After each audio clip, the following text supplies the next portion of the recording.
America's godly heritage. We talk about anything that affects your faith, your family, or your freedom. So don't go anywhere, because Point of View starts right now.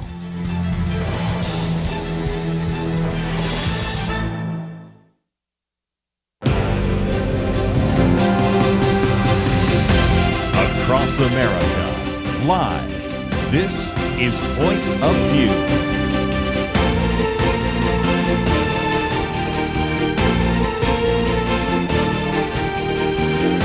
And now, Kerby Anderson. Thank you for joining me. It is a Wednesday edition of Point of View. It is also Constitution Day, and you might remember that we had a guest on the program a while back that suggested we pray for the 76 days from the 4th of July to today, which is September 17th. I don't know how many of you were involved in doing that, but certainly we will in the second hour spend a little bit of time talking about the Constitution for a couple of reasons. Number one, it is very relevant to some of the things we're doing this year. I'll hold up our booklet that we've already sent out, One Nation Under God. This one, which will be coming out shortly on the Bill of Rights, and one that came out a while ago by a biblical point of view on the Patriot Pastors, and there's others which we'll get to as well. So we'll certainly spend some time talking about that. Also, I think I'll quote from a very good piece that came out today by our good friend Lathan Watts, who, by the way, will be with us in studio next week when we do our Truth Team, and I might just alert you to that event that is coming up as well, because there are some really significant things that we want to share with you at that time. And of course, as we've mentioned, if you join with us and join the Truth Team, you'll receive, of course, everything from our Outlook magazine, which I'm going to mention in just a minute because it relates very much to the guest we have on the program today, to, of course, the booklets, some of which I just held up a moment ago. So we will certainly be focusing on a lot of very important issues in the second hour, including some issues in the news in terms of political violence. But I thought it would be very helpful to focus on the issue of anxiety and how that relates to worship.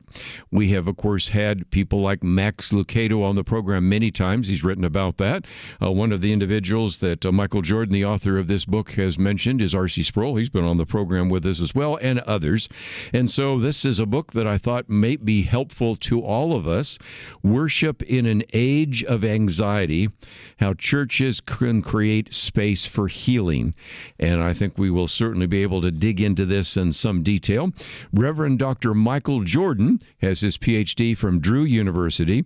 He's an ordained Wesleyan pastor, has had 11 years of pastoral ministry experience in various churches, United Methodist, American Baptist, and Wesleyan churches.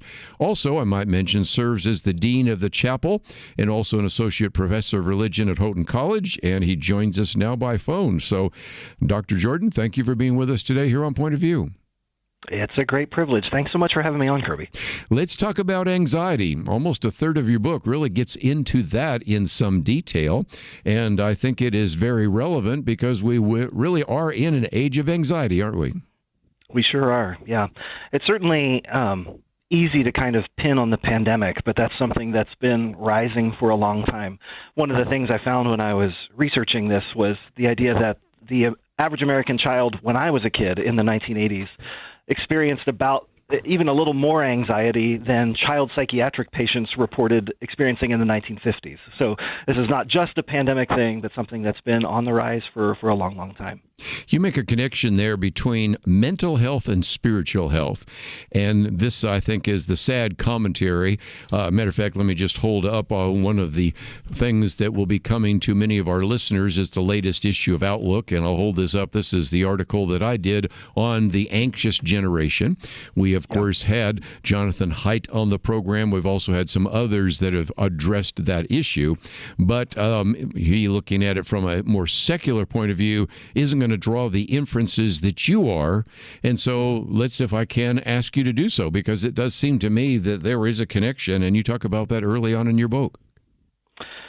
Yeah, for sure. I mean, I think when we're talking about anxiety and Jonathan Haidt's stuff is really, really good on this, but it's, it's about an intolerance of the uncertainty that we all face. And, there's just so much about the future that's not certain. We all, to varying degrees, would kind of like to write our own stories with our lives and to know where those stories are going, but we don't get to do that all the time. And And that causes people, most of us can deal with that most of the time, but that causes some people it bothers all of us sometimes, but some people it bothers more than others. And that's also a spiritual reality. I mean, we acknowledge that our lives are in God's hands, not our own. And because of that, right, so much of a healthy spiritual life is being able to kind of yield that stuff to God. Perhaps you didn't get the promotion you wanted to get at work, and you're just not sure what's happening now, and you have to kind of leave your reputation in God's hands, and you know that reputation is not something you can control in other people, and learning to be okay with that, not writing the narrative, is a really important part of following Jesus. But it's hard to learn, and for some people, it really blurs together the kind of mental health, spiritual health thing. I think might as well, as I'm going to mention a little bit later when we open up the phones, ask some people to comment. And to be perfectly honest, one of the things that caused our conversation off air about your book was, isn't there some times when the church itself is the one that is promoting the anxiety, sometimes even in the church service? So I thought that was a connection that is very important as well, don't you think? For sure. Yeah. Anxiety really is, if we want to put it this way, it's a very reliable tool to get things done. And so, we can prompt anxiety in all kinds. I can find myself doing that with my kids. I've got 5 kids, and there are times when I want them to do something that they should be doing, and they just don't feel the need. And so beginning to prompt a kind of uncertain future for them if they don't do this thing is part of a lot of human interaction. And it's good for us to think about, obviously there is a way in which holding up to people the lack of certainty we have as people and saying, Jesus provides an answer for this is an important thing to bring people face to face with the uncertainty we face and to help them see Jesus provides relief. So it's not always wrong, but I think sometimes in our churches, it can be kind of indelicate. We are not always thoughtful about how we use the tool of anxiety and when we are wise and when we are discerning and when we should maybe put that aside in favor of something else. So, yeah, I think we're guilty as charged there, Kerby, for sure. Guilty as charged. And again, I just wanted people to understand that that's part of the issue as well. Let me just mention, first of all, this book has been published by InterVarsity Press, and it has been out for some time, which is why oftentimes we do provide a link so that you can get it in paperback or Kindle in case you go into your bookstore and they don't have it because it's been out for a while, and I think it is just a great opportunity for you to know more. We also have a link, which I think you'll appreciate, to InterVarsity Press and the interview that they did with Michael Jordan as well. So I think there's some great resources there for you, some various excerpts and other material in case you would want to read it ahead of time, or maybe you'd like to use some of that material. But let's take a break. When we come back, we might talk about how to deal with it. You have everything from acceptance and commitment therapy to some of the ideas that have been put forward by, and of course, I mentioned Max Lucado, and you have quotes from R.C. Sproul and a number of other individuals as well that have been on the program. And so we'll get into some of those. Craig Rochelle, for example, is another one we've had on the program, and just talk about how to address that. And then we want to say, okay, what can the church do and what should the church do in terms of providing a healing approach? And that is something I think you're going to find very helpful, because it is something that maybe we don't talk about every day, and that's why we're talking about it today. So we'll talk about liturgical time, we'll talk about liturgical space, we'll talk about church music, and we will give you a chance, if you want to comment, to do so as well. Fascinating book, and at a time when there is a great deal of anxiety, can the church help? Let's hope so. We'll be right back.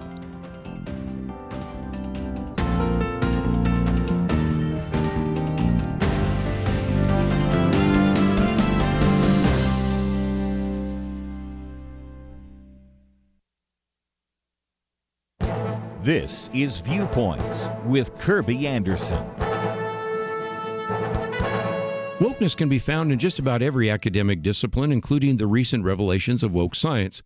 If there's anything more dangerous, it is woke medicine.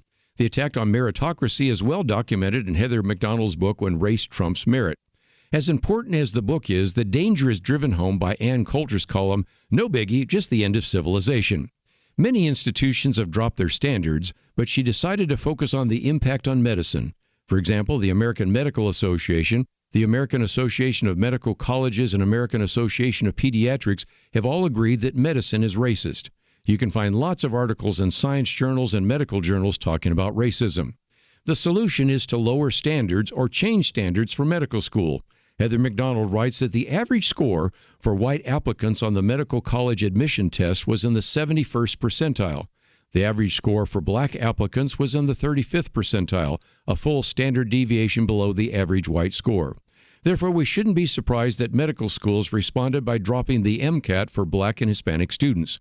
One medical school offering their students admission based on the strong appreciation of human rights and social justice. One medical institute announced it would spend $2 billion. Was it to find a cure for brain cancer, Parkinson's disease, heart disease? No, the $2 billion was set aside to promote diversity and inclusion in science. I think you would agree with me that when it comes to various professions like medicine, I want doctors, nurses, and other healthcare professionals selected for their expertise, not for their skin color. I'm Kerby Anderson, and that's my point of view.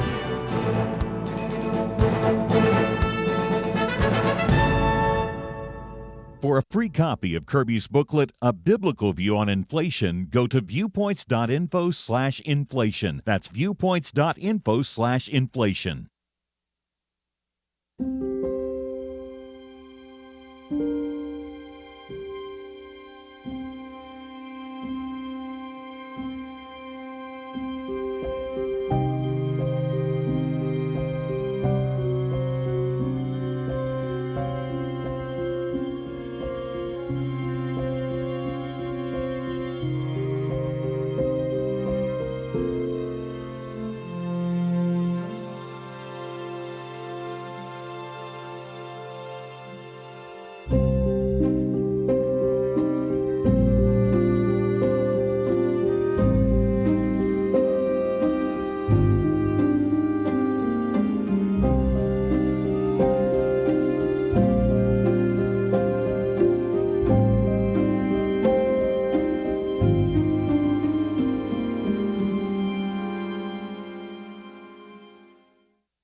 You're listening to Point of View, your listener-supported source for truth. Privileged to have with us today Michael Jordan. He is the author of the book, Worship in an Age of Anxiety.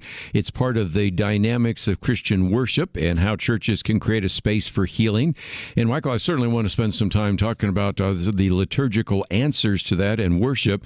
But just for a few more minutes, since you spent nearly 70 pages talking about anxiety, let's talk about how some have proposed to address this issue of anxiety. And I mentioned a few individuals. Of course, Max Lucado, who's been in studio with us a number of times, and of course, R.C. Sproul and Craig Rochelle, to mention just a few. And even in the past, some have used anxiety for conversion. D.L. Moody, Billy Graham. Can you kind of give us an overview there before we get into some of the solutions?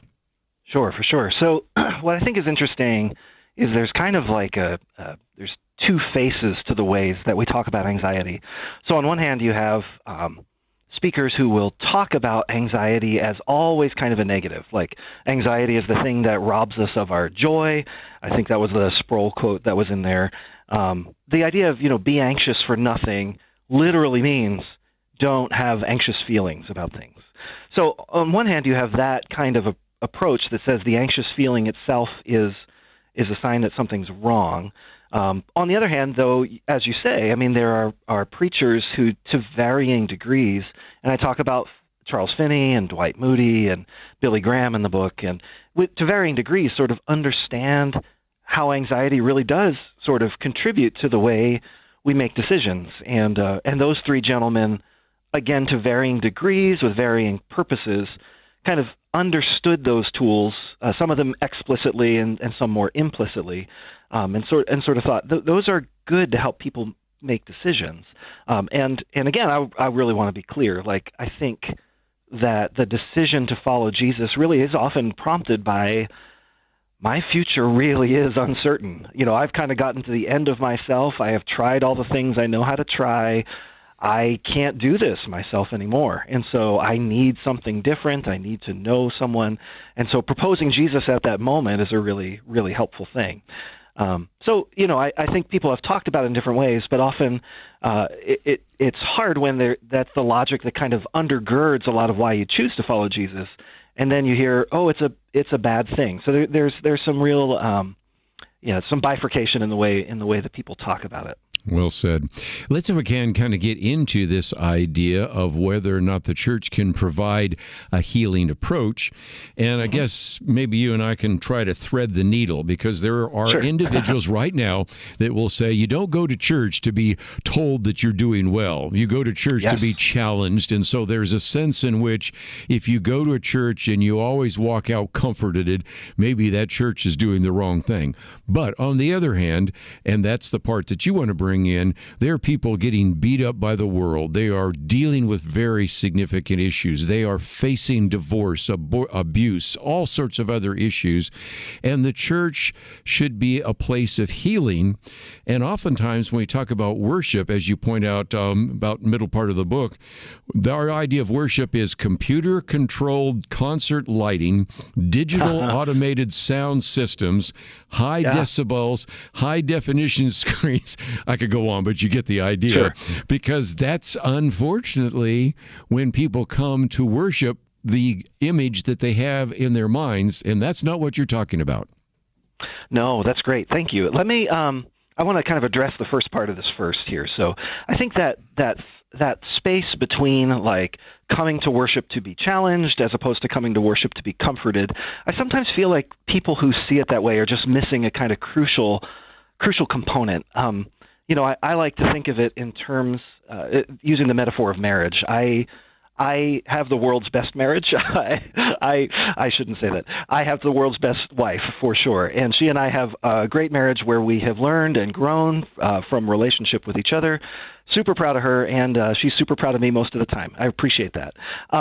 All the ways that I have grown along the way, though, there have been maybe 3 or 4 times we've been married 26 years. So maybe 3 or 4 times in the course of those 26 years where I have thought, oh no, if I don't straighten up, I could lose this. This is bad. I need to make a change, and it's prompted by my fear of the uncertain. I could lose this very certain thing that I care so much about, right? I had a crisis moment like that when we were engaged, and I thought, or before we got engaged, where I said, like, I want this to be a person who's in my life. That was kind of initial moment of decision, if you will, right? But along the way in my marriage, there has been so much growth that has not come primarily through that kind of like provoking a crisis, you better get this right now, right? Most of the growth for me, and I think for her, has come through the steady, stable knowledge that other person is present with me, right? And so I can listen to the things she has to say because she's not going anywhere. And she can listen to the things I have to say because I'm not going anywhere, right? There's something solid. And what I worry about is not so much that there's this crisis moment at all, because I think crisis moments are important along the way. But when those become the primary way that we interact with God on a week-to-week basis, where we kind of hear like, this is a big deal and you better change it now, as opposed to there's a God who loves you, wants to know you, and you can trust that God enough to start facing who you really are, the good and the bad. You can start facing, oh, there's this habit that I've had for a long time that is not consistent with following Jesus. And it's usually a secure relationship that helps us do that. So I'm not at all sort of saying, like, let's just take it easy on people, let's just say comforting things. But it's more, how are we week to week building a relationship where people are ready to hear those comforting things? Does that make sense? It certainly does. And let me just now get into what is the rest of your book, because we could spend a whole hour on the first 80 pages, but these last chapters are so well said. And the first one is the healing approach to liturgical time. Now, we've talked about this before because there are signs and seasons. The scriptures talk about that. A year, that's very easy to define because it's the complete circle around the sun. A day, 24 hours. Weeks are a little different, but established in the creation order. And then, of course, you have the seasons. And one of the things I say, Michael, oftentimes is that I am struck by how many times important decisions, even conversions, take place out there in nature at a Christian camp. I love Christian camps. I've sat on the board of a lot of Christian camps and things like that. Or when people go backpacking or hiking or whatever, when you put God's word with God's world, that's the case. And in this 24/7 cacophony of voices and norms and all sorts of other things, and this fast-paced, frenetic lifestyle, we get out of season and out of connection with that. And so the whole liturgical time and the liturgical calendar are really important, and that's what you're trying to communicate, isn't it?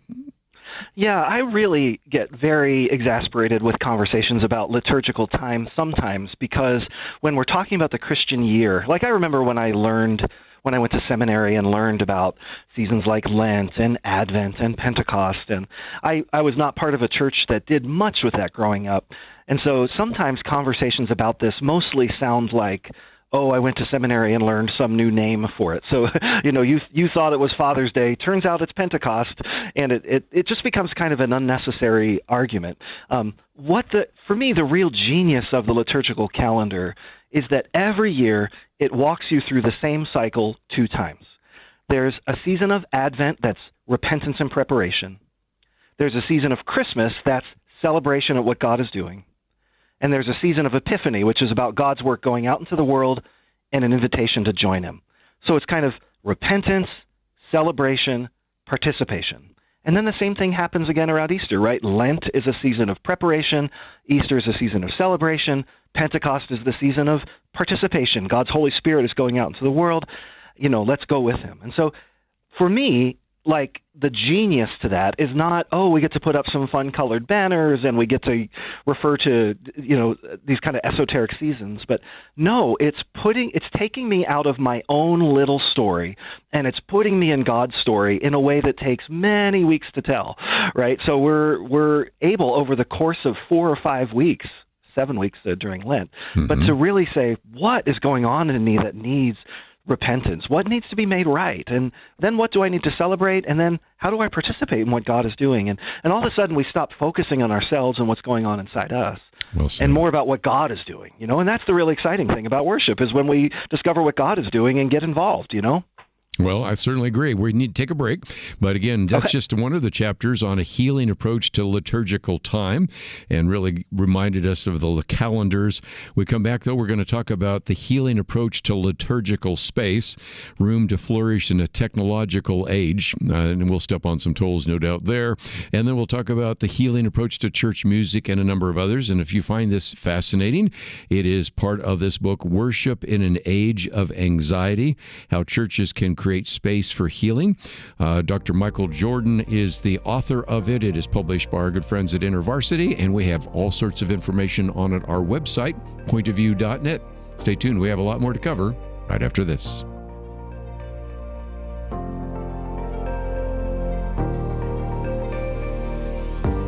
As you likely know, our nation is approaching its 250th anniversary. And at Point of View, we are on a mission to restore America's godly heritage. But we do need your help.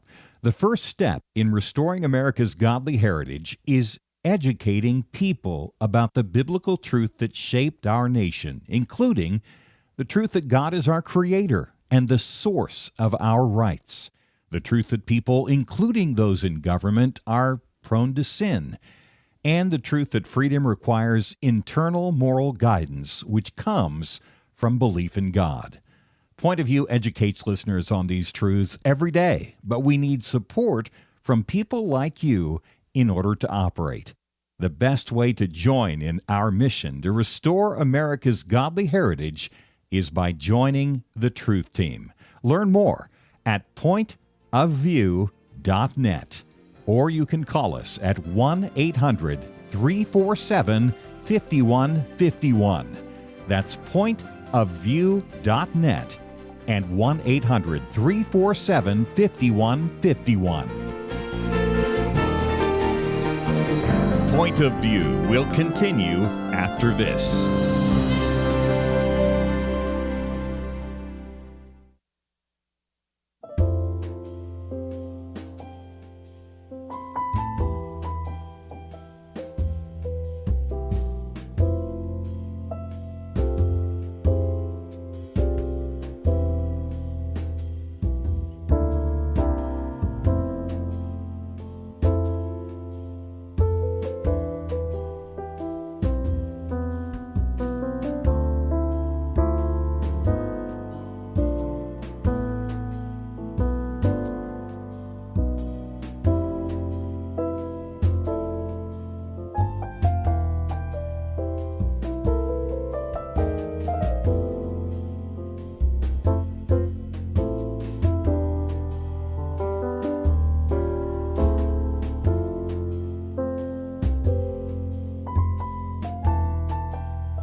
You are listening to Point of View. The opinions expressed on Point of View do not necessarily reflect the views of the management or staff of this station. And now, here again is Kerby Anderson. Continue our conversation today with Dr. Michael Jordan. The book is entitled Worship in an Age of Anxiety, How Churches Can Create Space for Healing. I might just mention one of the individuals that endorses this book is an individual we've had on the program many times, Curtis Chang, who, by the way, wrote the book, Anxiety Opportunity, How Worry is the Doorway to Your Best Self. But he says the church desperately needs new resources to reframe our reaction to the anxiety epidemic. Jordan's book helpfully points out that our response must take place at the heart of the church's collective life in our very practices of worship. So I think you will find the book helpful, and we have made our way through just briefly the first 4 chapters. But I thought we might, Michael, spend just a little bit of time talking about the healing approach to liturgical space. And that really brings us to the fact that people that have studied this, and you have a couple of people that you quote, have said there kind of been 3 kind of major or primary ways in which churches have been involved in contemporary worship. Can you kind of give us an overview? Well, there are lots of approaches. I think for me, the real main concern about contemporary worship vis-a-vis liturgical space is thinking about the idea of totalizing spaces. So when worshipers who are anxious, and again, remember, all of us are anxious sometimes, some of us are anxious all the time, but when we come into a space like this, not having points of contact outside the room, it can be pretty significant. So just being able to see the world outside and kind of remind ourselves, oh, this is not the only thing there is. And especially when we are in such a space and it's very dark and we can't really see the people who are even sitting right near us. Part of what's happening there is that we are being driven further and further into just kind of our own self, and again, what's going on inside of us. And as an anxious person is learning to think and realize the world is bigger than that. The world is more than that, and God's work is more than that. And so one of the things I really want to emphasize in the book is, like, be really careful with spaces that don't allow people to connect with other people or even with the world outside. So for me, that's the real big kind of focus about liturgical space that I want to make. The other piece to it also is lighting, and I think, lighting has a lot. The little corner of the church I am in, lots of the students who come to Houghton are from kind of what we call low church traditions, and often when those churches are, when those people planting those churches are designing space today, they are doing so in kind of a black box theater environment, not just because it can be dark, but so that they can make lighting do whatever it is that they want to do. And there's just tremendous power in being able to control lighting. Some of the research that I turned up was, there was a sociologist who had, for his dissertation, kind of immersed himself on a megachurch's staff for a year and was writing about that experience. But some of the things that the staff were talking about in terms of what they hoped that people would feel, and at given times they would want the lights to come down so that people would feel a certain kind of way, and then they'd want to bring the lights up so that they could feel another way. And all of that is pretty vulnerable with people's feelings. And so just being really, really careful with the people who are there and not unnecessarily kind of manipulating, using lights to do that. So those are some of my main concerns around lighting, for sure. Well, and certainly it's a very important issue. Let me first of all open up the phones. Whenever we talk about worship, there are certainly a lot of opinions, and we certainly love to hear yours. 1-800-351-1212. You may just want to sit back and take some notes or just listen, but if you had a comment, we'd love to hear from you.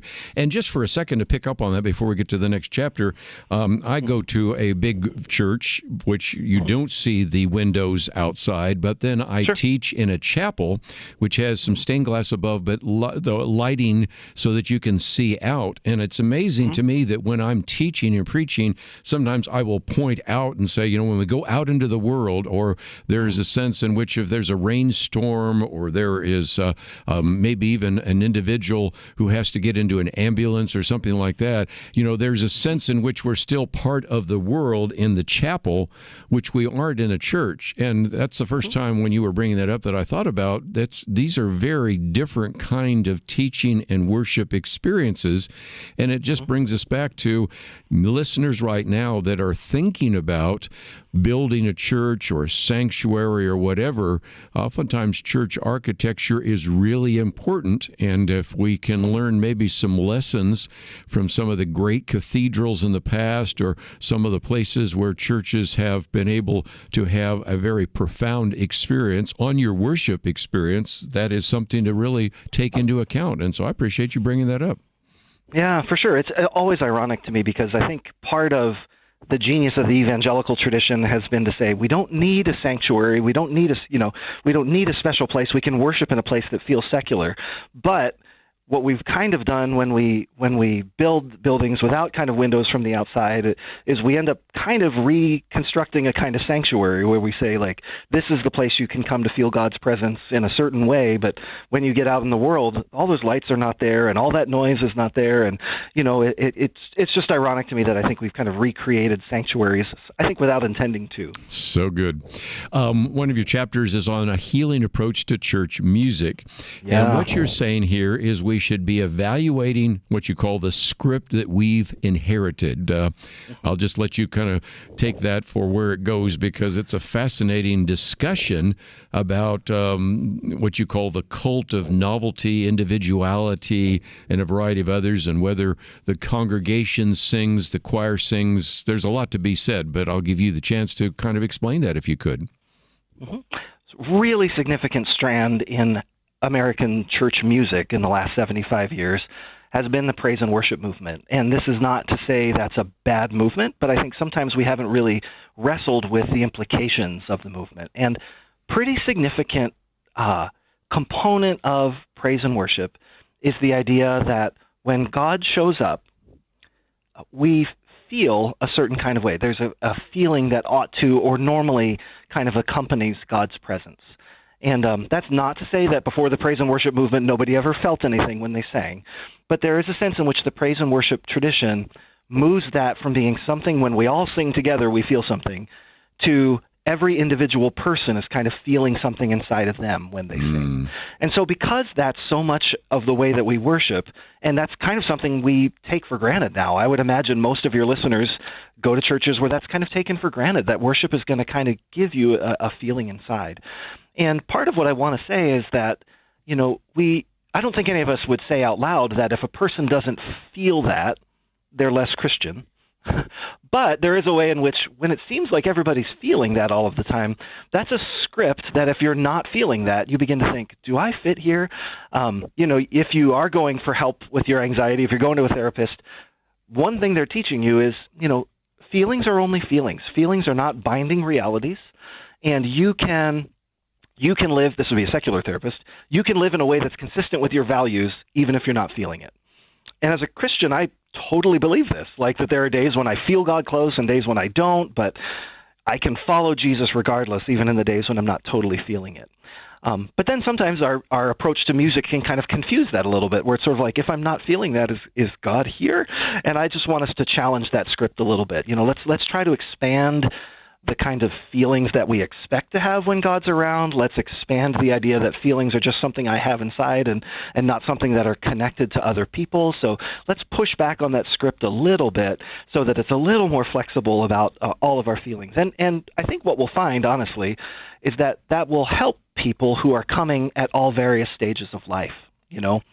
When I have to parent a kid through worship, I sometimes am not always focusing because I'm needing to correct the kid, but I have to believe that God is happy that I'm there in worship with him and that I'm training my child in the way that they ought to go, and even if I haven't felt something, I've been in God's presence, and that can help me going forward. So I really want to push back on that idea a little bit, that we always feel something inside when God's around. So that's what I mean by editing the script. We're going to take a break, and we'll come back and take a couple phone calls, 1-800-351-1212, talking about this book, Worship in an Age of Anxiety, How Churches Can Create Space for Healing, by J. Michael Jordan. Might mention another book. This last week we were with our good friends at the Good News Network, and Clarence Baranowski gave me this book on worship by A.P. Gibbs, and this is just another one that I think gives you a lot of understanding of the object of worship and the manner of worship and some of the other aspects of worship. So there are some excellent books that we can recommend over the years on this topic, but the one we're focusing on the moment looks at this anxiety issue that is prevalent, something we've talked about so often here on Point of View. But we'll also take some phone calls and give you a chance to maybe express your experience in your church or some of the things that you've thought about as well. We will also, before we're done, at least talk about one of the other very significant sections in there as well, and that is, where does preaching fit into all of that? As we talk about this issue of worship with J. Michael Jordan, we'll continue our conversation with him and you right after this.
You're listening to Point of View, your listener-supported source for truth. Back once again, we'll take a few phone calls, 1-800-351-1212. Let's, if we can, go out to Arizona first. Nancy, you're on with J. Michael Jordan.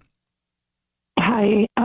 So you were asking the question how we perceived lighting in churches affect you. So when I was a child, my aunt lived in New York City. She went there in 1920, and she attended a very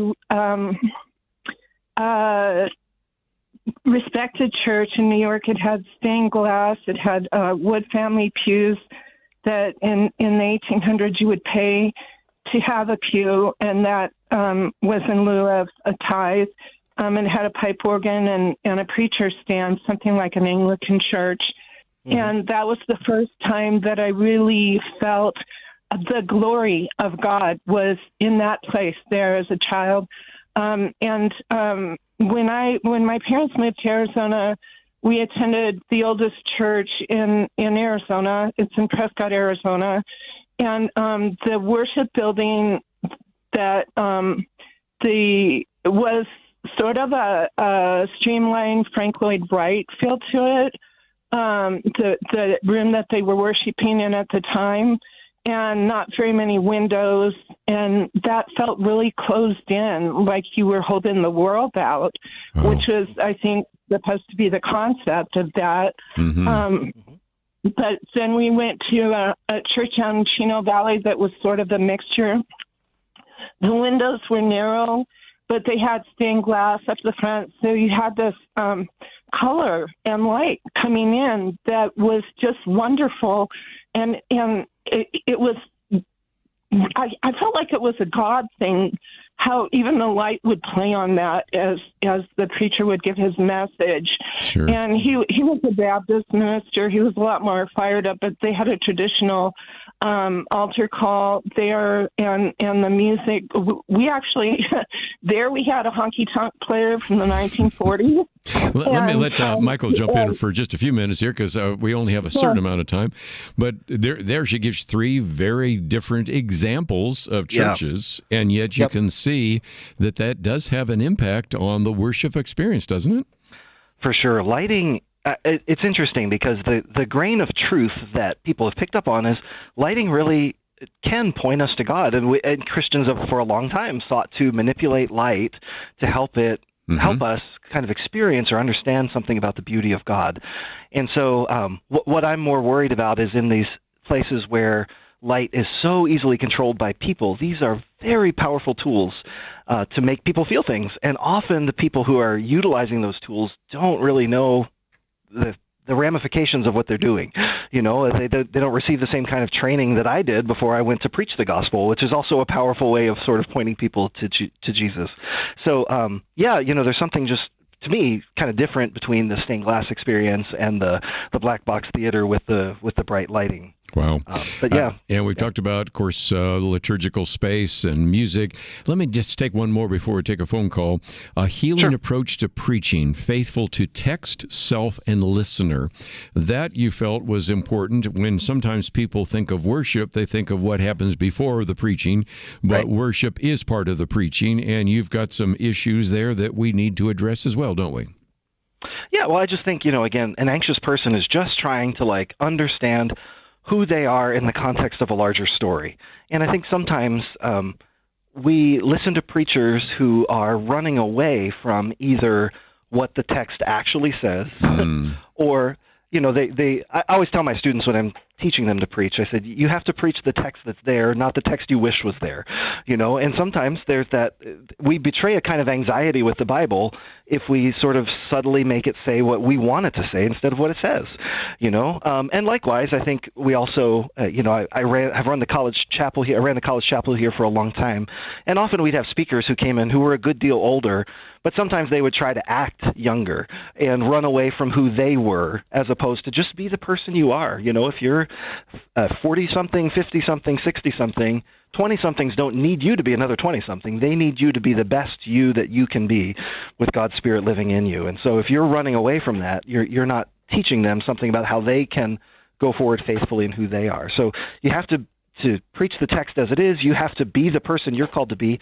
and you actually have to talk to the people that you are called to talk to and not the people you wish were there. You might want people who are further along in whatever, but you need to talk to them and you need to take into account what they're experiencing. And so, when you talk about anxiety, for example, be sure that you know a little bit about what a person with anxiety feels, before you kind of offer a solution that won't sound to them like you really understand what they've experienced. So anyway, that's my kind of advice with preaching, is just be really faithful to the text, really faithful to who you are as the preacher in your calling, and really faithful to the people you're called to shepherd and talk to, and you'll come up with a pretty good sermon there. But if you try to run away from those things, you're going to look like you're anxious about these things, and you're not going to help the people in your church who are experiencing those feelings.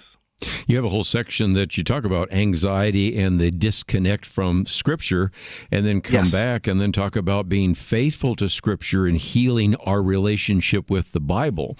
Because there are some that, like you said, try to make the text different or try to make themselves different, and as a result, that disconnect might do more harm than good. For sure, yeah. I mean, I teach introductory level Bible classes here at the college too, and one of the questions I often ask is, how many of you really like the Bible? How many of you genuinely feel like it's a friend for you that has good advice about how you should live your life? And for many of them, they've grown up in homes where they know they should honor the Bible, and that's good. But often it's hard for them to really have something else than a more oppositional relationship. Oh, the Bible has something I should know about, but maybe not something I want to know. And part of what the preacher can really do is demonstrate through the words we use, and even through the affect that we bring to the pulpit.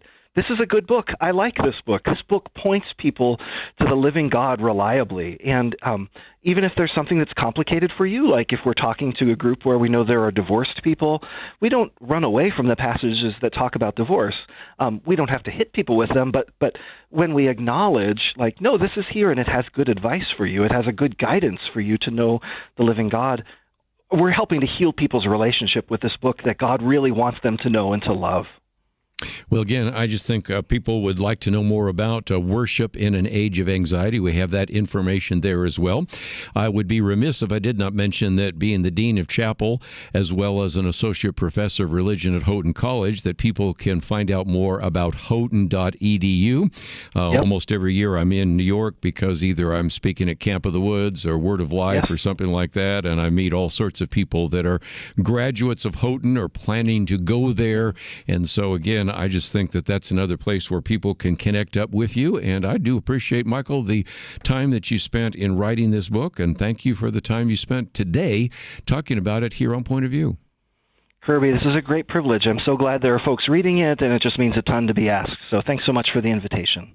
Let's, if we can, take a break. If you still wanted to make a comment, we still have second hour where we can get that. But let me just announce to you very quickly that we have a new action item. I'll go into it in more detail next hour, but it's real easy, and it's really very obvious that we probably need to have something like this. It's called the No Budget, No Pay Act. We have a soaring federal deficit.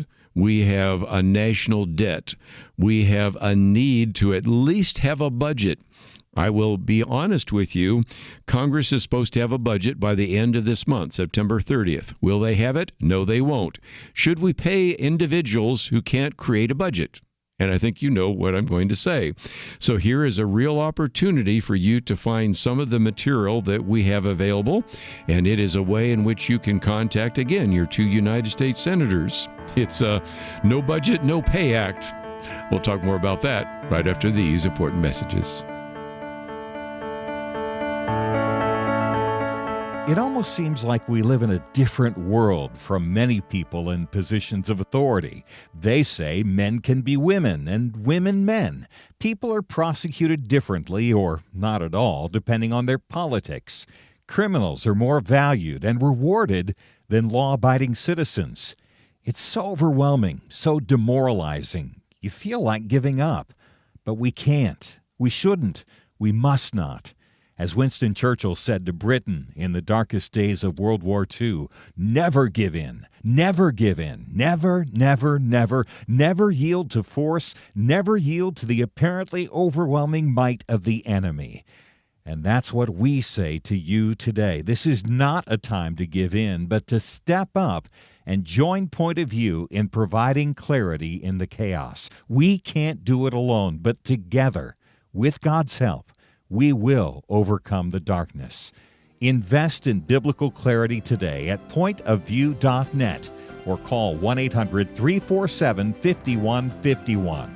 Pointofview.net and 800-347-5151. Point of View will continue after this.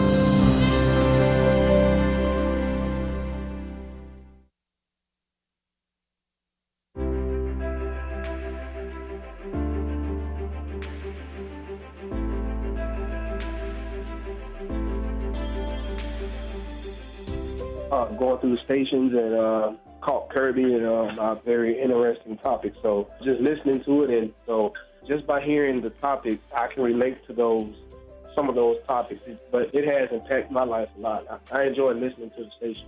I appreciate Point of View. You've been great and wonderful. A lot of information, and I really appreciate all your work you do. My wife and I have listened to Point of View for about 17 years now. We just want you to know how much you have meant to us in our lives. I've gotten a real education since I've started listening to Point of View. I want you to think, what would we do? How ignorant would we be if we didn't have Point of View? And come on, guys, give something to Point of View to make sure we don't lose this wonderful voice. And thanks again for what you do. Thank you, Kerby. I consider this my school time, so my 2 hours of school each day. So thank you very much. Point of View Radio Talk Show.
Hi, this is Kerby Anderson. You know, each day we take on the tough issues and provide a biblical perspective to them. The topics we cover are wide-ranging: apologetics, theology, prophecy, creation and evolution, intelligent design, marriage, family, child-rearing, the millennial generation, trends in society, politics, economics, business, religious liberty, the Constitution, public policy, foreign policy, military policy, tensions in the Middle East, abortion, homosexuality, pornography, sexual ethics, media, technology, history, and America's godly heritage. We talk about anything that affects your faith, your family, or your freedom. So don't go anywhere, because Point of View continues right now.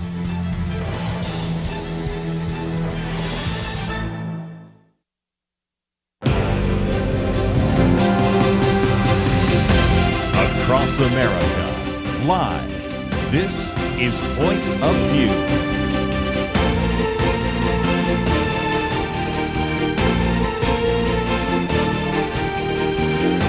And now, Kerby Anderson.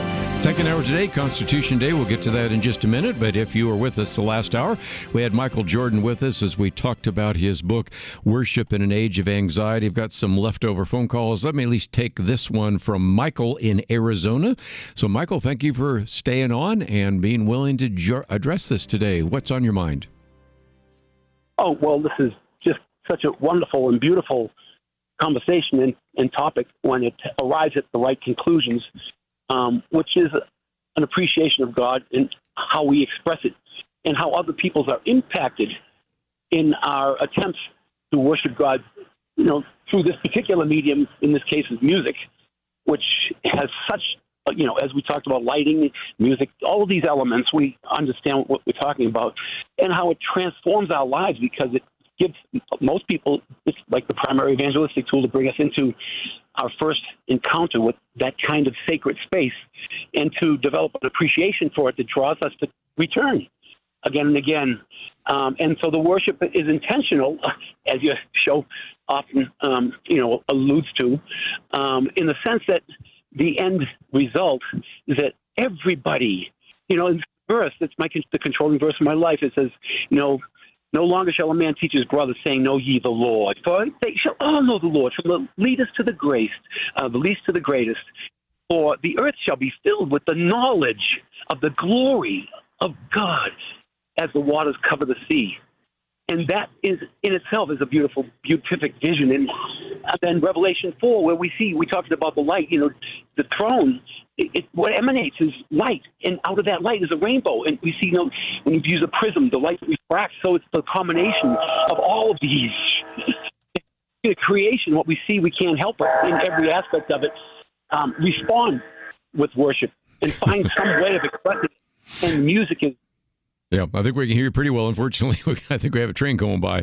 But good point. First of all, one of the things I might recommend, and this is a book we've made available in the past here at Point of View, which has the title Arts, Media, and Culture, A Biblical Point of View. And I was the editor of it. And there are sections in there which might be helpful if you're really trying to evaluate certain aspects of the arts. There's a chapter, for example, again, these are not written by me. I've written some of the others, but one on art and the Christian, one on music and the Christian, one on film and the Christian.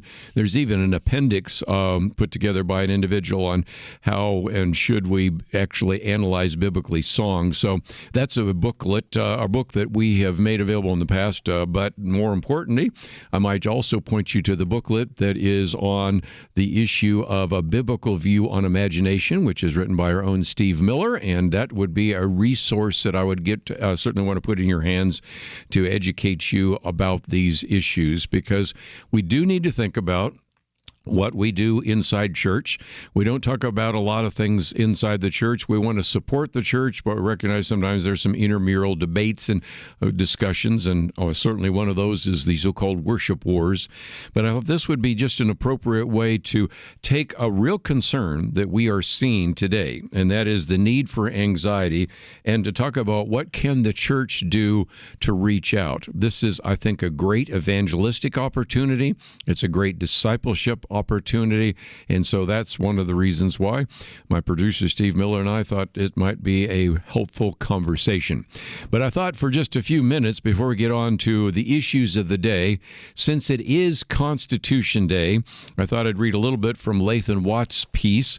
But he's not the only one. You got Joshua Arnold talking about Senator Kaine, Tim Kaine. You got Jordan Sekulow. You got John Stonestreet. I got this long list of individuals, including a commentary I have coming out next week, pointing out that you had Senator Tim Kaine, a senator from Virginia, disagreeing with what was in the Declaration of Independence drafted by somebody else from Virginia, Thomas Jefferson. And Lathan Watt said, look, as our nation celebrates Constitution Day on Wednesday, the contributions of these Virginians, George Washington, Thomas Jefferson, James Madison, Patrick Henry, and Tim Kaine, are ones that we can talk about. And he's, of course, having some fun at the expense of Senator Kaine. And he says, some look at the idea written in the laws of nature and nature's God, and that we are endowed by our Creator with certain unalienable rights. Now, as you well know, Senator Tim Kaine, we've talked about this before, and it's in many of the commentaries that we've already posted on the website, one that I have coming out next week, in which he said he felt really uneasy about this idea of saying that our rights come from God, because, after all, that's what some of the mullahs in Iran do, and they base the whole idea of Sharia law on that and target religious minorities. So the point is that after he said that, another senator, and that would be an individual that is from the state of Texas, began to challenge that. And so then, as a professing Catholic, Tim Kaine, and who was also the Democratic vice presidential nominee in 2016, if you might remember, then doubled down on his criticism in an op-ed in which he claimed that the right to vote, trial by jury, freedom of the press, bearing arms, due process, assembly, and others are not, which are in the Constitution, are not mentioned in the Bible or the other sacred texts. And then went on to even take a shot by saying, well, and even the legality of slavery existed until the passage of the 13th Amendment. One of the things I appreciate about Lathan Watts is he's also a student of history. He knows law, but he knows history. And he talks about a study that was done by Donald Lutz, which appeared in the American Political Science Review, in which he surveyed the political literature of the founding of America and noticed that one document that kept being quoted all the time was, you have it, the Bible, and as a result, much more frequently than Montesquieu or Blackstone, some of the other legal theorists. You might say, well, yeah, but I'm not going to read the American Political Science Review.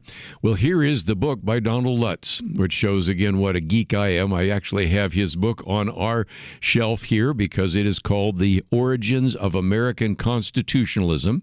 And I would go even further to point out that not only did he find that the most quoted book was the Bible itself, 3/4 of those quotes came from the individuals who were actually preaching at the time. And you can find that in my booklet, which I'm holding up now, A Biblical Point of View of the Patriot Pastors and Patriot Preachers. So it was the sermons of the 18th century that actually made their way into the Constitution. I could go all the way back to the Puritans because the Puritans actually had the ideas of trial by jury of your peers, not having cruel and unusual punishments and all the rest.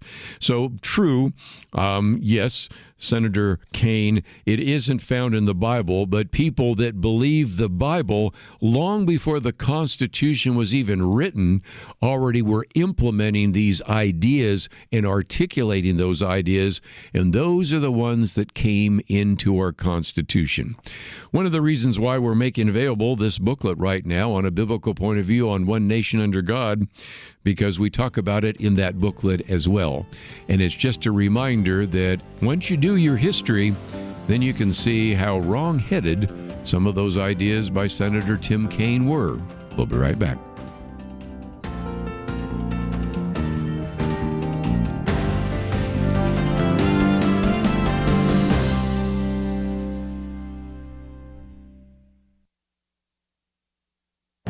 This is Viewpoints with Kerby Anderson.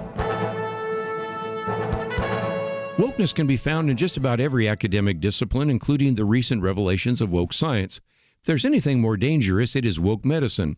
The attack on meritocracy is well documented in Heather McDonald's book, When Race Trumps Merit. As important as the book is, the danger is driven home by Ann Coulter's column, No Biggie, Just the End of Civilization. Many institutions have dropped their standards, but she decided to focus on the impact on medicine. For example, the American Medical Association, the American Association of Medical Colleges, and American Association of Pediatrics have all agreed that medicine is racist. You can find lots of articles in science journals and medical journals talking about racism. The solution is to lower standards or change standards for medical school. Heather McDonald writes that the average score for white applicants on the medical college admission test was in the 71st percentile. The average score for black applicants was in the 35th percentile, a full standard deviation below the average white score. Therefore, we shouldn't be surprised that medical schools responded by dropping the MCAT for black and Hispanic students. One medical school offering their students admission based on the strong appreciation of human rights and social justice. One medical institute announced it would spend $2 billion. Was it to find a cure for brain cancer, Parkinson's disease, heart disease? No, the $2 billion was set aside to promote diversity and inclusion in science. I think you would agree with me that when it comes to various professions like medicine, I want doctors, nurses, and other healthcare professionals selected for their expertise, not for their skin color. I'm Kerby Anderson, and that's my point of view.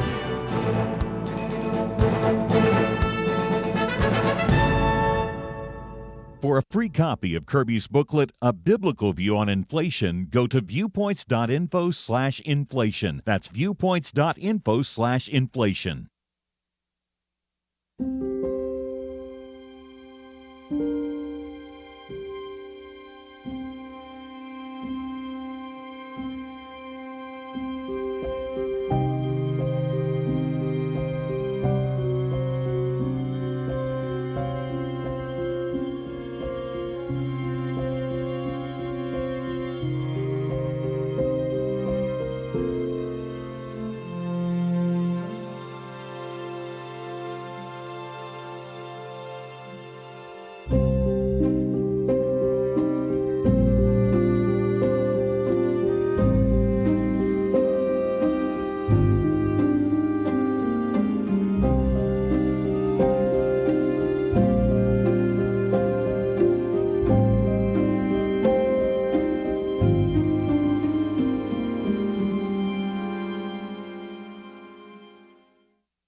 You're listening to Point of View, your listener-supported source for truth. Back once again, phones are still open if you'd like to join us. If not, let's get into some of these issues, because if nothing else, there is a need for us, as we'll be talking about tomorrow with Corey Miller, to begin to educate people correctly.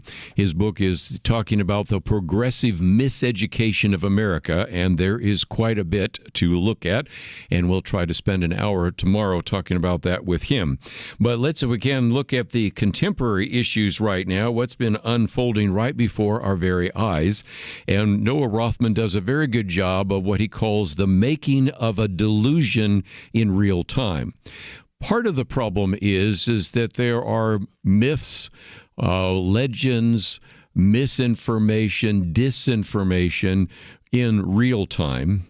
And then eventually, if it isn't countered, it then becomes part of our history. And it's sometimes even more difficult to get those ideas out. They end up in textbooks, they end up in various commentaries, and we certainly need to deal with those right now. And he talks about the fact that there were all sorts of people that were trying to misrepresent what was unfolding before our very eyes with the killing of Charlie Kirk. And he says even before prosecutors began to weigh in, we know from Governor Spencer Cox's survey, he again is the governor of Utah, which has become quite a hero to many individuals. His survey of evidence against the shooter was that he was attracted to leftist ideology. He goes on, Noah Rothman says, we know from his high school friends that the suspect was pretty left on everything. That's a quote from, again, the governor. Indeed, even though, quote, the rest of the family was very hard Republican, the gunman was the only member of the family that was really leftist. And those are all in quotes. These are some statements made by the governor. He also argues, and I think he's accurate, to glean some inferences from the messages that the shooter etched into the bullet casings. One of them, as I mentioned before, "Hey, fascist, catch." Pretty self-explanatory. Another one, "Bella Ciao, Bella Ciao, Bella Ciao, Ciao, Ciao," was a reference to an anti-fascist anthem from the Second World War, which also became, interesting enough, I didn't know this, a Soviet hymn, and also is got a kind of a second life as a leftist protest song. And it's also one of the soundtracks to gaming videos on forums like TikTok. I won't go into all the details, but this article goes on for 2 pages. You can read it for yourself if you'd like to. And so the point was, we already pretty much knew pretty early on, but even if we didn't know, we would certainly have some ideas or have a little bit of a suspect what might be the case. But he then talked about, in this case, Noah Rothman, the sad attempt to what he called revise the historical record and say that the shooter was in fact a pro-Trump Republican. Now, if you haven't been paying attention, and I'm going to probably get into that a little bit more tomorrow with a very good piece by Jim Garrity on the media are incapable of covering left-wing violence. So first hour, we're going to talk about education. Second hour, get into how irresponsible sometimes the media has been in this regard. And so, again, you have this post for CBS Evening News that basically said that what we are dealing with was nihilistic violent extremism. And the argument, Noah Rothman says, is the alleged shooter's act may be attributable to a growing trend in which experts contend that violence isn't tied to a clear political ideology.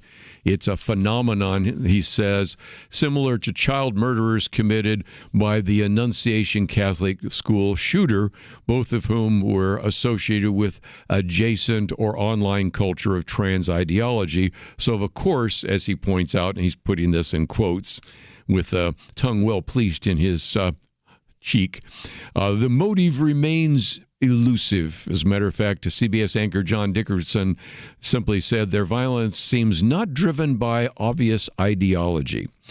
First of all, let me, before I continue on with Noah Rothman, say, the same commentators that were not really sure what the ideology was for the shooter at the Annunciation Catholic School, or even a shooter against Charlie Kirk, or maybe even the one that was shooting up the students at the Presbyterian Covenant School in Nashville. Those are all very difficult and murky to discern. These are the same commentators that were absolutely concerned and absolutely certain that there was a political motivation to the January 6th riots. I believe there were, but there were absolutely no political motivation for any of the riots in the streets that took place 5 years ago. And so the game gets played in an interesting way when there are individuals who are obviously leftist in the streets, actually attacking people, destroying property, threatening people, in some cases killing people. We're not sure about the motives, but for sure, if they were raising concerns about the election in January 6th, well, we know what those were. And I think an honest person would say there were political motivations for both. But he then goes on to say how devastating this is, because it gets back to the fact that this gets locked in and then becomes part of our history.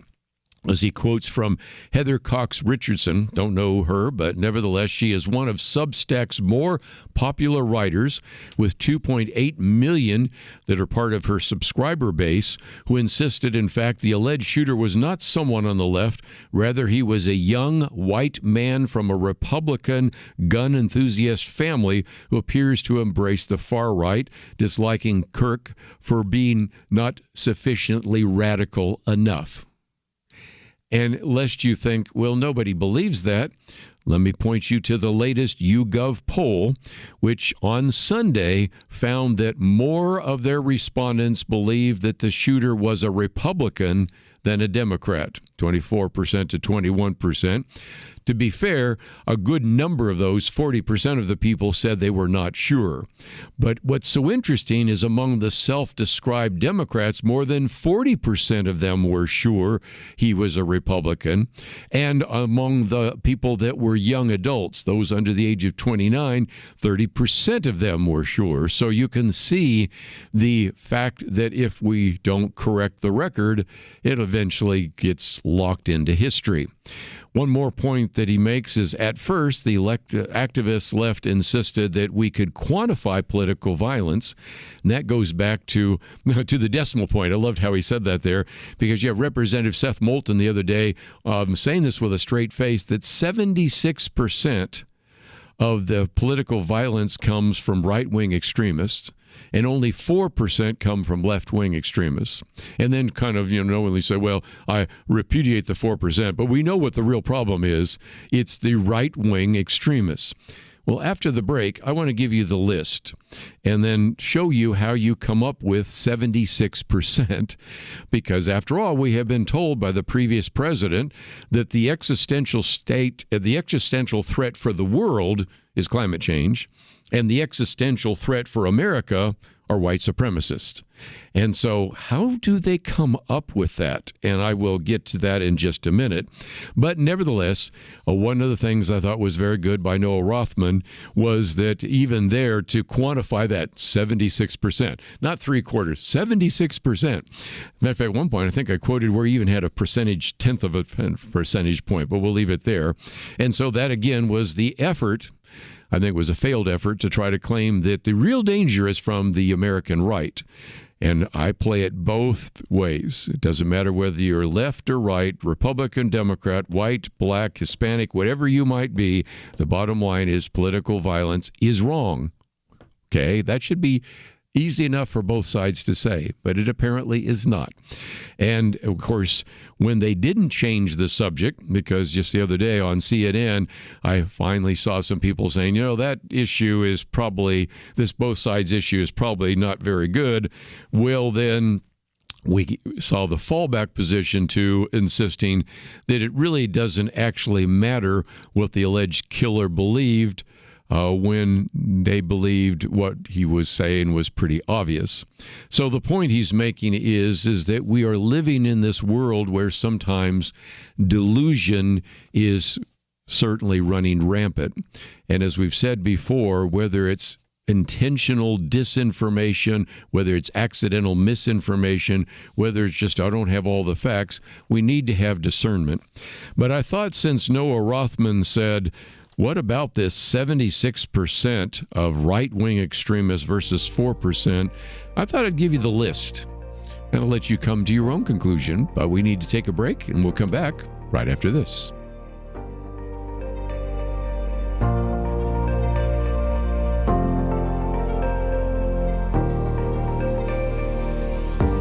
As you likely know, our nation is approaching its 250th anniversary.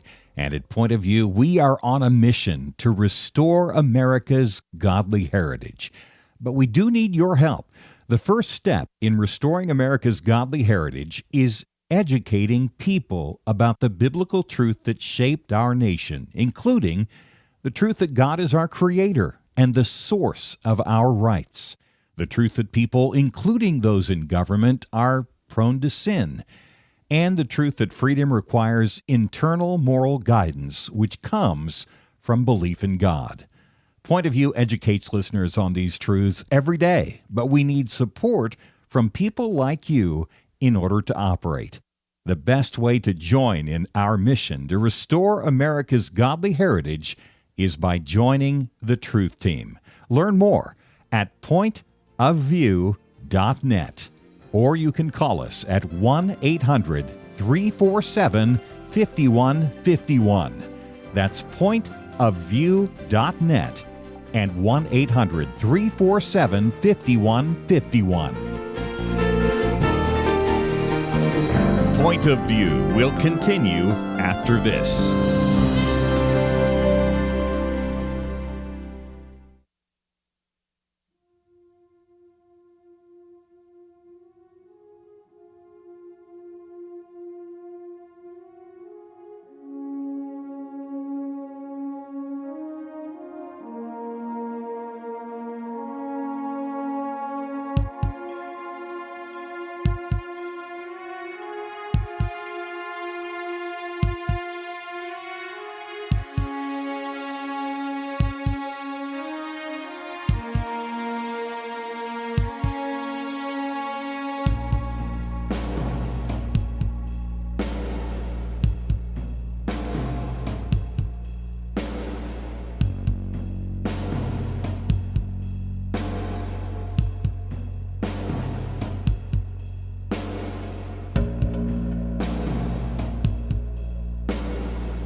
You are listening to Point of View.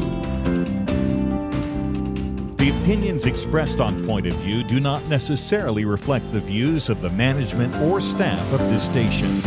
And now, here again is Kerby Anderson. Back once again, let me just mention that tomorrow we're going to spend some more time in the first hour, of course, talking about what might be called the miseducation of America. Second hour, though, I want to pull together a couple of pieces. First of all, I already mentioned one by Jim Garrity. The media are incapable of covering left-wing violence. But I thought, just in the conversation I had with my producer, maybe I'll bring the piece out of the New York Times by Ezra Klein, who, interestingly enough, has been pilloried because he says, look, I disagree with virtually everything Charlie Kirk said, most of his positions, but he was doing it in the right way.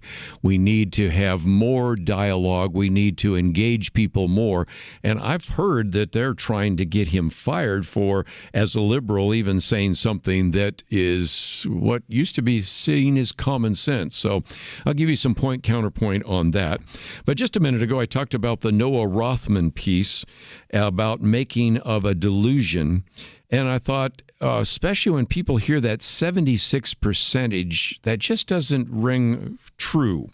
So I thought this is what I call the list, and it's not even exhaustive, but it gives you an idea. First of all, let's recognize that we've had a number of presidents that have been assassinated. Abraham Lincoln in 1865, James Garfield in 1881, William McKinley in 1901, and John F. Kennedy in 1963. There were assassination attempts against Gerald Ford, Ronald Reagan, and Donald Trump.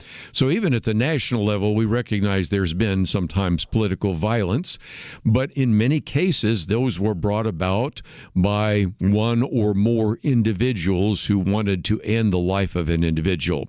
But the political motivation for some of that, if you are going to use that 76%, then you'd have to say that both individuals attempting to kill Donald Trump were not politically motivated. That's a tough call. Well, then let's move to other people in federal office. How about Supreme Court justices? How about Brett Kavanaugh? This individual wanted to kill him. They were able to stop him, but there have been people that wanted to kill Clarence Thomas. Amy Coney Barrett has been very fearful of her own life. How about members of Congress? You remember Senator Rand Paul? He was attacked by his neighbor. You might remember when he was in the streets of Washington, D.C., if he was not surrounded by enough of the D.C. police, I think he would have been killed. You have the death, of course, of Representative Gabby Gifford, who, okay, she's a Democrat, and that was certainly one that has been mentioned. Representative Steve Scalise, a Republican from Louisiana, and all sorts of other members, Republicans, to, again, the only way you come up with 76% is to say, well, none of that was politically motivated, even though the individual who was set out to try to kill as many of those Republican members of Congress on that baseball field seemed pretty motivated, if for no other reason than he was kind of a Bernie Sanders supporter and disagreed with the Republicans. But if you just chalk all that up to maybe just mental illness, well, then we won't count that as political violence. What about all the attacks on federal agents? We might talk about the attacks on ICE agents, the doxing of them and their families and their homes, the destruction during, of course, the riots that took place of federal buildings, the threats to federal agents. Many of them were hit with violence. So again, to say, well, that's all, but it's not political violence is the only way you can come up with that 76%. But if you want to pick one, well, then they will talk about, and I certainly have used this argument before, the Democrats, Mark and Melissa Hartman in Minnesota. One the other day said, well, the attack on Josh Shapiro, well, that was, first of all, an arson attack against the Pennsylvania governor's mansion. Yes, he's a Democrat, but he was attacked by a pro-Palestinian attacker because Josh Shapiro is Jewish. So, again, how do you count that one? Then, of course, we have the other attacks that are front and center. The shooting of Charlie Kirk. And for now to say, well, I'm not sure that was politically motivated. The shooting of Brian Thompson. He was the United Healthcare CEO. Well, he was just upset about health care, so he shot him. Well, isn't that politically motivated? How about the killing of the Christian students at the Presbyterian Covenant School in Nashville? Well, we really don't know him, whatever motivation. We have the manifesto and the fact that it wasn't revealed, and we have some very obvious statements that look politically motivated. Of course, I just mentioned the killing of the Christian students at the Annunciation Catholic School in Minneapolis. Those are certainly ones that I think most reasonable people would consider to be politically motivated. How about, well, of course, the anti-Semitic attacks on all sorts of campuses, or even the murder of the two staffers of the Israeli embassy in Washington, D.C., and then, of course, you have all the other attacks that are violent in terms of arson attacks. Think of all the arson attacks against numerous pregnancy resource centers, churches, and others, the arson attack against the New Mexico Republican headquarters. The list goes on. And I just think it illustrates again that the only way you can come up with that 76% is to discount anything that happens that is motivated by somebody who has a leftist ideology, and take seriously and almost count individually any individual or attack from somebody that could be considered on the right. And it really doesn't matter to those of us around the table whether you're right or left, whether you're an extremist or mainstream. What does concern us is the fact that there is growing evidence, and again, we go back to that YouGov poll that I mentioned just the other day, in which you see almost 6 times as many individuals who are left-leaning believe that violence is a legitimate tool in the political discourse compared to those who are right-leaning.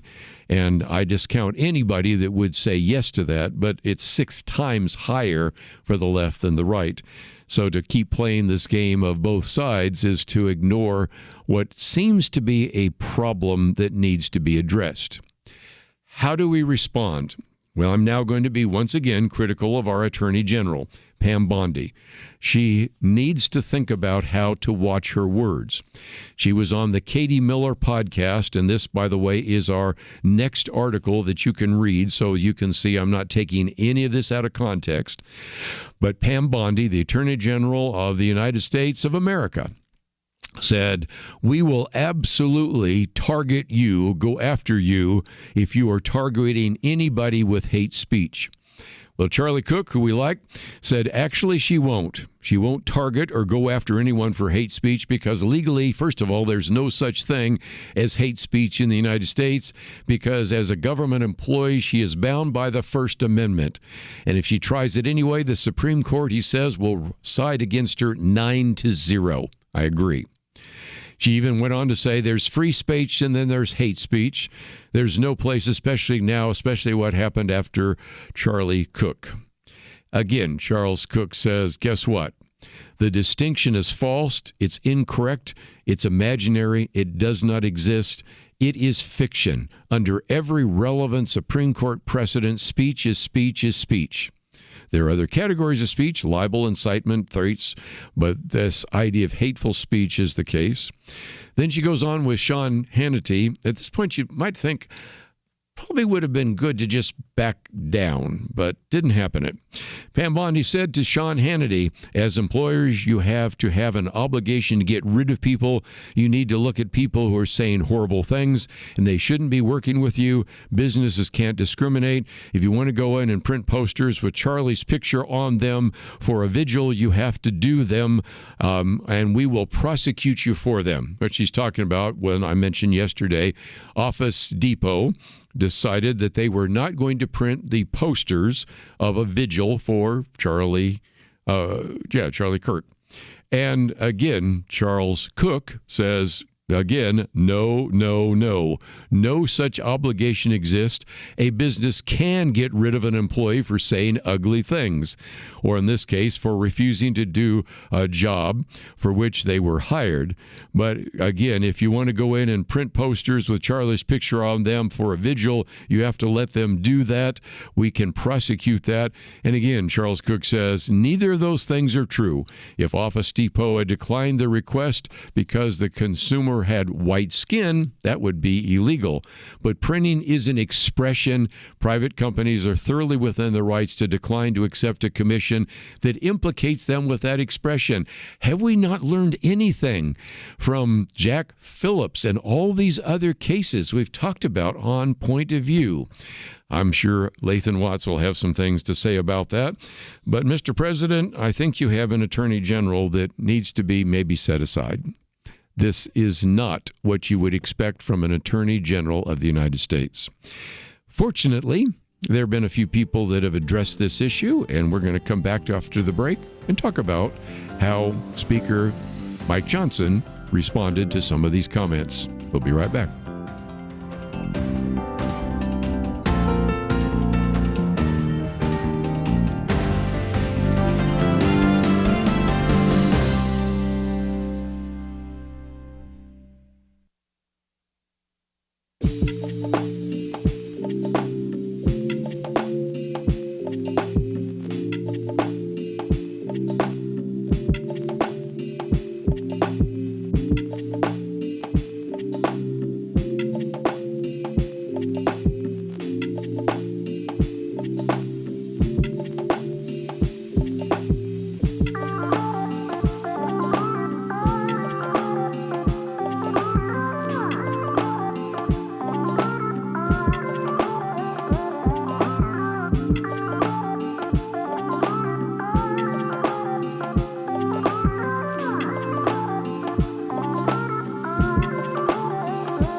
You're listening to Point of View, your listener-supported source for truth. Back once again, let me just mention real quickly that one of the things that we have encouraged you to do is to visit our website, pointofview.net, or maybe to check your inbox right now, because just before the program began, we sent out an email talking about this particular opportunity to make a difference.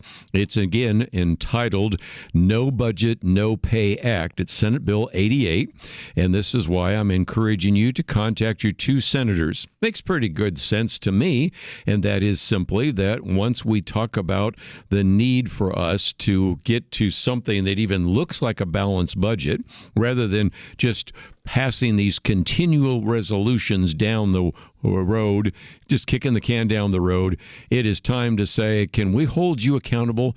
Every state in the United States is required to come up with a budget, and you can't even come up with a federal budget, and this needs to change. And so this is a way to bring some accountability.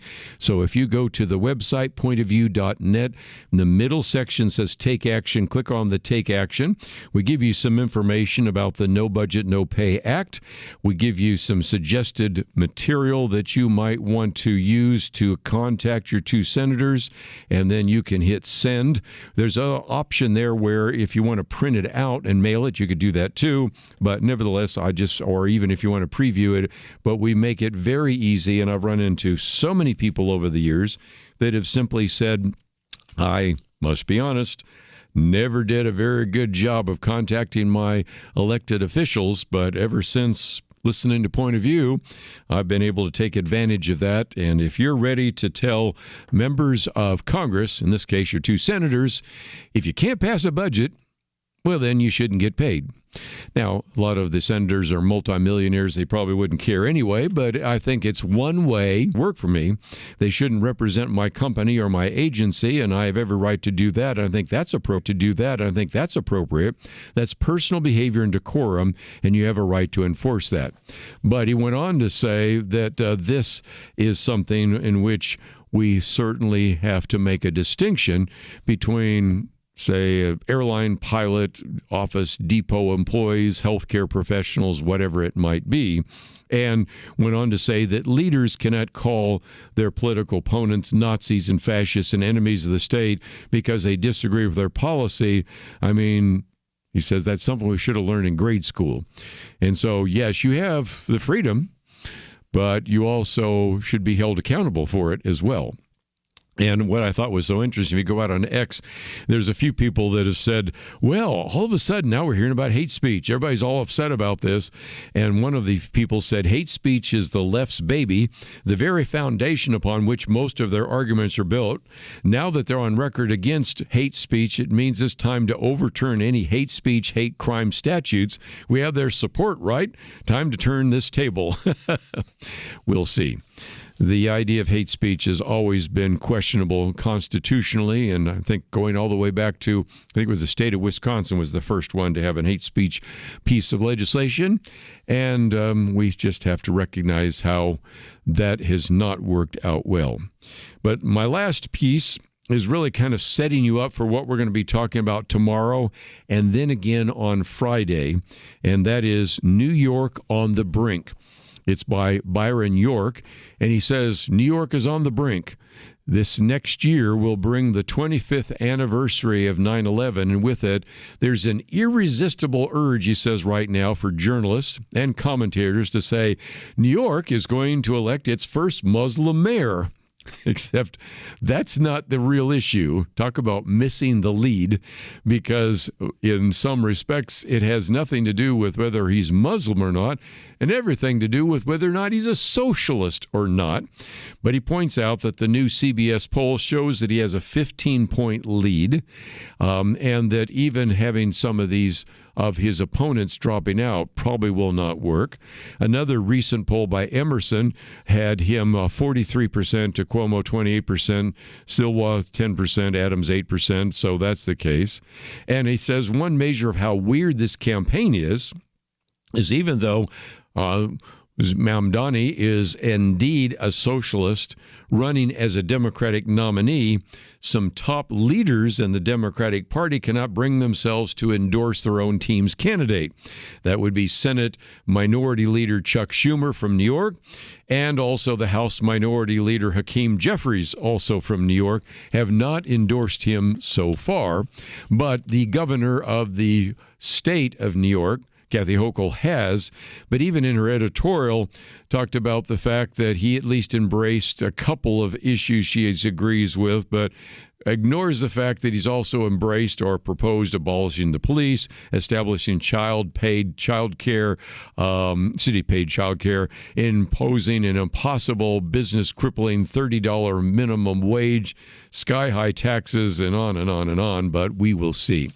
So the reason I bring this up is that on Friday, one of the articles that Dr. Merrill Matthews wants to talk about is this new poll from Politico, Capitalism is Out and Socialism is In, and also want to do some teaching on that. I'll hold up our two booklets. First one, this one is one that we've been making available, and there are copies which we would be glad to make available to you if you have not received it. It is a political view on capitalism and socialism. It's really an attempt to look at some of the socialist arguments against capitalism and give reasonable responses to it. And then the second booklet is a biblical point of view on socialism, pointing out all the socialist experiments that have taken place, whether or not the Bible really teaches socialism, and the real dangers of socialism. And these two we'll spend some time talking about tomorrow and make available if you are interested. And, of course, we'll be talking about it again on Friday. It is very obvious from this latest survey in Politico that the younger you are, the more likely you are to believe that socialism is preferable to capitalism. So we're going to spend some time tomorrow in the last half of the second hour getting into that in some detail, trying to educate you, but most importantly, providing you with resources you can pass on to your children and grandchildren. So I hope you will take advantage of that. Of course, the first hour will be on the progressive miseducation of America. I am really looking forward to both our Thursday and Friday programs. I hope you are as well. Just before we wind down for today, every one of these articles I've mentioned is on the website. So take the time to go there, print it out. Maybe cut and paste it, put it on your Facebook page, put it on your social media page, and educate others with that information. Because, again, great opportunity for you to take what we talk about here on Point of View and pass it on to others. My Viewpoints commentary yesterday was on woke science. Today's on woke medicine. And, of course, the No Budget, No Pay Act is our action item for the day. First of all, I want to thank both Megans for their help making this program possible by engineering the program. And, Steve, thank you for producing the program. Look forward to seeing you tomorrow right here on Point of View.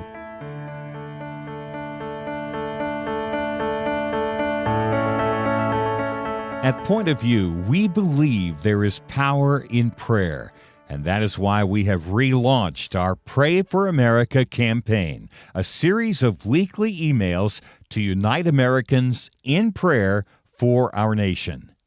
Imagine if hundreds of thousands of Americans started praying intentionally together on a weekly basis. You can help make that a reality by subscribing to our Pray for America emails. Just go to pointofview.net and click on the Pray for America banner that's right there on the homepage. Each week you'll receive a brief news update, a specific prayer guide, and a free resource to equip you in further action. We encourage you to not only pray with us each week, but to share these prayers and the resources with others in your life. Join the movement today. Visit pointofview.net and click on the banner Pray for America right there at the top. That's pointofview.net. Let's pray together for God to make a difference in our land. Point of View is produced by Point of View Ministries.